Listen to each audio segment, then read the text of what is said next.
தமிழ்நாட்டிலே இருக்கிற பெரிய பிரச்சனை மதுவிலக்கு. அந்த மதுவிலக்கு பிரச்சனையை பொறுத்தவரையில் திராவிட முன்னேற்ற கழகம் உறுதியாக இருக்கிறது. திமுக அரசு அமைந்தவுடன் மறுநாள் பொழுதுள்ள கையெழுத்து மதுவிலக்கு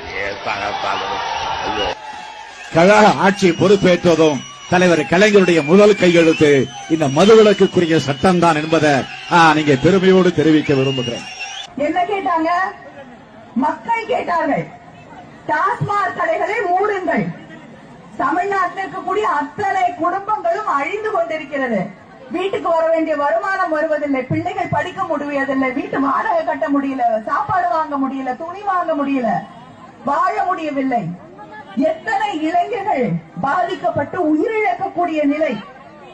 இந்தியாவிலேயே அதிகமாக இளம் விதவைகள் வாழக்கூடிய மாநிலமாக தமிழ்நாடு மாறிக்கொண்டிருக்கிறது. தயவு செய்து இந்த மதுக்கடைகளை மூடுங்கள் என்றால் அதனால்தான் தலைவர் கலைஞர் அவர்கள் தெரிவித்தார்கள், திமுக ஆட்சிக்கு வரும்பொழுது நான் முதல்வராக போகுது, நான் மதுக்கடைகளை மூடுகிறேன், தமிழ்நாட்டில் இருந்து மது